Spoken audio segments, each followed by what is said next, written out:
Okay, so after searching for a while, we finally got our hands on what people have been claiming to be the best TV produced in 2021.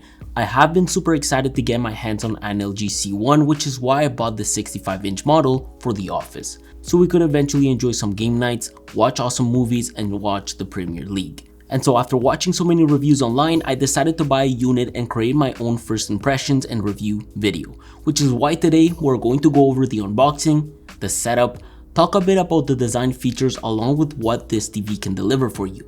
The very first question I kept asking myself was, will this fit in my car? Turns out, well, that it didn't. So I had to borrow Jan's Subaru Impreza hatchback in order to bring this thing back to the office, which by the way, barely fit in his trunk. So the dimensions of the box are 67 inches by 38 inches, so it's important you have enough cargo space to bring this back home. When we finally got this over in the office, the unboxing process was nothing too complicated. At first, you will find a cover backplate that goes on the back of the TV in order to hide the ports and the cables. Then, the manual and all the 1-year warranty information related to the TV, as well as the newly redesigned 2021 remote control for the LG C series.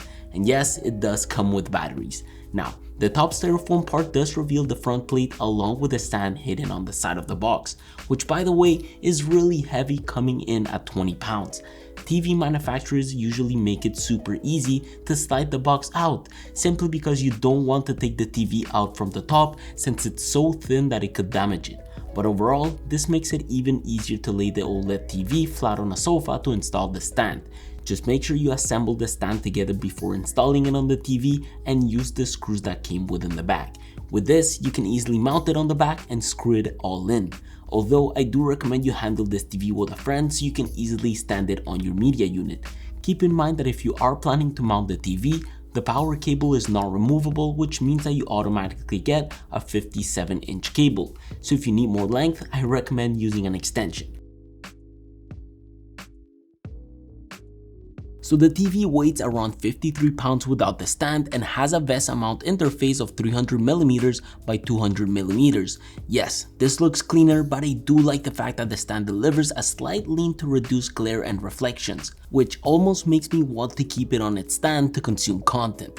Design wise, this TV is absolutely gorgeous, and at first glance I was like, oh my god. I really wanted the white model instead of the black one, but regardless, the plastic casing feels super sturdy, and notice that we have most of the hardware towards the lower part of the frame. So on top, we have this super thin panel that reminds me a bit of the iPad, which is a bit crazy, and towards the bottom, we have the bulkier part that contains all the ports. These are all 4K at 120Hz, with one of them supporting eARC. So it's super awesome because if you have a soundbar you'd like to use to watch Netflix on webOS, well, you can use it to output sound. The port section also includes 3 USB ports, an Ethernet port, as well as some satellite antennas and an optical port sitting with an audio jack output. All of this sits on a stand that is 20 inches by 7 inches for the shortest side and 38 inches by 3.5 inches on the long side, which has the perfect height at half an inch to hide the cables in the back, and is overall 10 inches in depth, which will fit in most media units. Even though the whole stand itself is made out of plastic, it still is super nice, has good cable management, and it truly gives this floating vibe to the TV. But the sad thing is that if you go with a soundbar, it will most likely hide it. At this size, honestly, I am super happy with this 65-inch setup. I don't think I have the need to go for a 77-inch, but if you are interested, they overall offer 48, 55, 65, 77, and finally 83 inches, which I think overall is absurd. I did say this year they had a newly redesigned remote, and overall the buttons feel great and sound just like any other TV remote in my opinion. Nothing special, although it feels nice to have in my hand. As my first OLED, taking this protective film off was super satisfying, and boot times after you've gone through the whole setup, of course, well, they are pretty quick. The cool thing about the setup is that it actually optimizes the sound depending on your installation method. So because I wanted to have it wall mounted, well, I of course opted for that option. But before you even jump to consuming content, I've been told by many reviewers that the first thing you want to do are the software updates, so you can properly enjoy this beautiful OLED technology LG has to offer. So yes, I was blown away. With perfect blacks, no blooming, and great colors, the image on this looks stunning. And I was told that you really don't need to worry about calibration because over time, the panel colors settle to deliver the best colors for you. One thing I really like is the fact that I can use Smart DNS on this TV to access geo-restricted websites such as the US Netflix library. With NordVPN, I can simply go in my dashboard, activate the Smart DNS feature, and simply copy-paste the new IP address sent by email to the networking settings within the TV. Smart DNS doesn't protect your connection the way a VPN does. It simply changes your virtual location, but if you want a virtual private network to gain online privacy and anonymity while browsing the net, you might want to check out NordVPN. With NordVPN, you can stream securely, connect with one click, and avoid bandwidth throttling. This all can be done through their Windows app, macOS app, and even mobile app if you want access to your favorite content anywhere. By changing your virtual location with one click, you have the chance to choose from 5,200 plus servers in 60 countries. And if you happen to spend a lot of time at, say, a coffee shop, you can protect yourself from hackers since public Wi-Fis are the easiest place to get hacked. Don't believe me? Well, there's a whole article on how to use Wireshark to sniff internet packets in order to decrypt passwords on a public Wi-Fi. And believe me, after playing with Wireshark myself in my computer science degree, it really isn't that difficult. Just don't forget that NordVPN is a zero-log VPN service, so they don't store any of your connection timestamps, session information, bandwidth usage, traffic data, IP addresses, or other data. If you want to give it a try, they offer a 30-day trial, so you can click on the link down below and get a 2-year plan plus bonus gift with a huge discount. So you can enjoy geo-restricted websites such as the US Netflix library to enjoy this beautiful OLED panel. Another thing I was told is that during the day, these OLED panels tend to be prone to reflections. But for now, it isn't something I've particularly struggled with or even experienced. Maybe because the panel is slightly tinted. Peak brightness is perfect in my opinion, but of course not the same as some of the QLED TVs in the market. And according to Digital Trends, well, setting your OLED pixel brightness to 100 and setting the peak brightness setting to high, you'll get around 335 nits. So if you are watching in a room with a lot of daylight, in my opinion, this is just more than enough. Of course, all of this provided you are in the ISF Bright Picture preset. But you really don't have to stick to this exact picture profile. In fact, LG deliver a cool variety of picture profiles such as Vivid, Standard, Eco, Cinema, Sports, Filmmaker mode, which is fairly close to ISF Dark Space, and of course the ISF Bright Space. Honestly though, as an average consumer, I rather this new 4th generation of A9 processors do the work, which apparently is now responsible for removing the noise and optimized contrast as well as saturation. This brilliant CPU uses deep learning to recognize the content and apply different enhancements to the picture, so it's capable of automatically changing the picture mode depending on the content you are watching. Also, remember that OLED is super awesome because no matter the viewing angle, you'll never lose the image contrast or quality. So it makes gaming with multiple friends super awesome. And yes, I did connect my PC and my PlayStation 5 to this beast. Now, let me tell you something, game mode is absolutely insane. Overall, game mode offers FreeSync and G-Sync for your computer and Xbox One.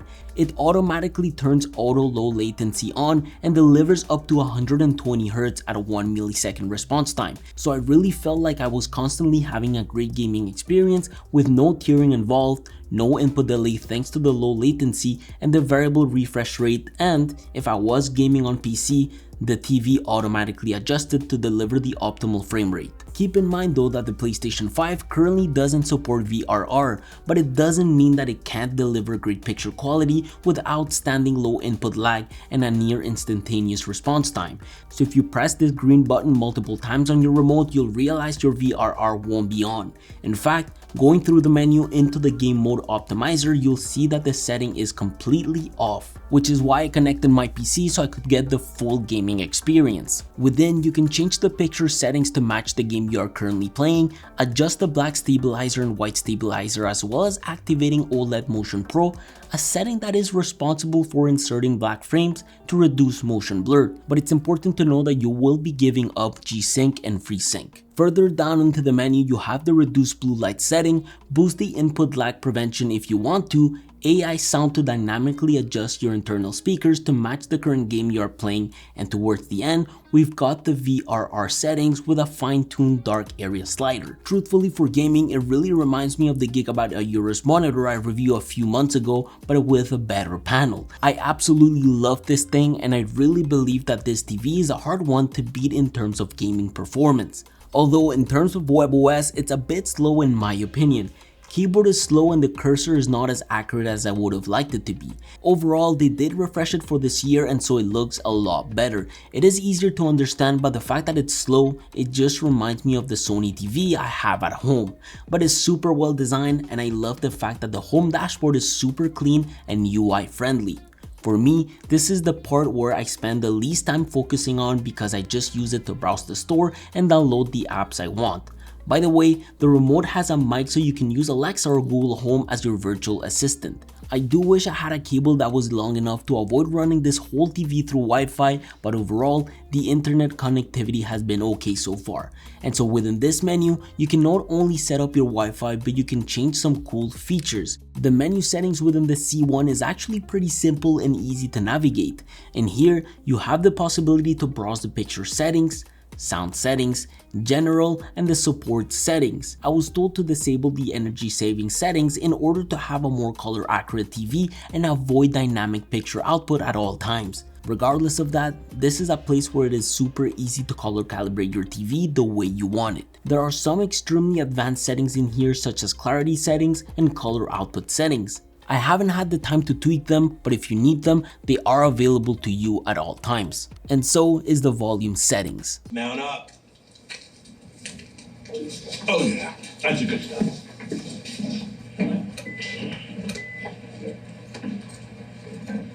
Treat her gentle, son. Slap it, honor it.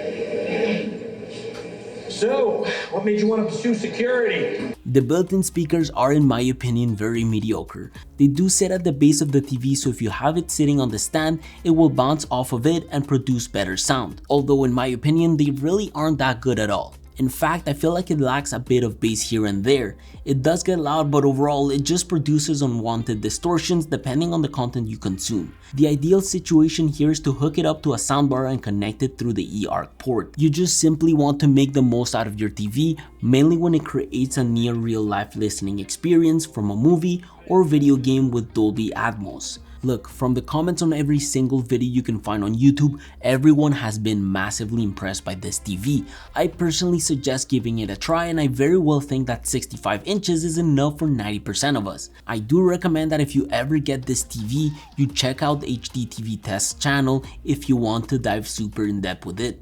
He will make sure you get the most out of it when it comes to the display. If you made it this far, please let me know with the hashtag OLED, as well as let me know if you've enjoyed this review.